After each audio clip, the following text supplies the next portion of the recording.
नाशिकच्या पालकमंत्री पदाचा तिढा सुटला। महाराष्ट्र दिनी कोण झेंडा फडकविणार, नावे जाहीर।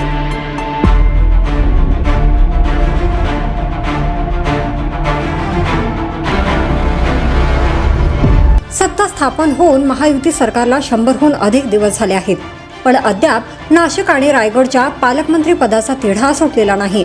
हा तिढा सुटण्याचे संकेत मिळाले आहेत, कारण येत्या 1 मे रोजी नाशिक आणि रायगडमध्ये पालकमंत्री म्हणून कोण झेंडा फडकविणार हे निश्चित झाले आहे।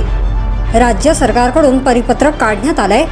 यात जिल्ह्यात कोण ध्वजवंदन करणार याची यादी प्रसिद्ध करण्यात आली आहे। यात नाशिक आणि रायगड जिल्ह्यात कोण झेंडा फडकविणार हे स्पष्ट करण्यात आले आहे।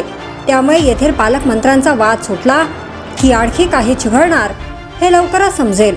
नाशिकच्या पालकमंत्रीपदी मुख्यमंत्री देवेंद्र फडणवीस यांचे निकटवर्तीय गिरीश महाजन तर रायगडच्या पालकमंत्री अदिती तटकरे यांची नियुक्ती करण्यात आली आहे।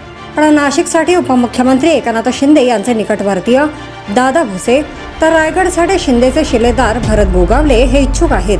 त्यामुळे महाजन आणि तटकरे यांच्या नियुक्तीला काही दिवसानंतर स्थगिती देण्यात आली आहे। आता या पदावर कुणाची वर्णे लागते यांची चर्चा सुरू असताना महाजन आणि तटकरे यांचेच नाव पुन्हा फायनल झाल्याची माहिती आहे। महाराष्ट्र दिनी तर या दोन्ही नेत्यांच्या हस्ते त्यांचा जिल्ह्यात ध्वजवंदन करण्याचे प्रशासनाचे नियोजन आहे। गोगावले आणि तटकरे यांच्यात पालकमंत्री पदावरून रस्सीखेच सुरू आहे। काही दिवसांपूर्वी केंद्रीय गृहमंत्री अमित शहा यांच्यासोबत तटकरे आणि गोगावले यांनी याबाबत चर्चा सुरू झाल्याची माहिती आहे। तर दुसरीकडे नाशिक येथे महाजन भुसे यांच्यातही या पदावरून वाद सुरू आहे।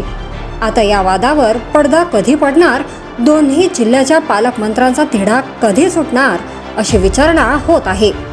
जर तुम्ही अजूनही YouTube चॅनलला सबस्क्राईब केलं नसेल तर ते लगेच सबस्क्राईब करा।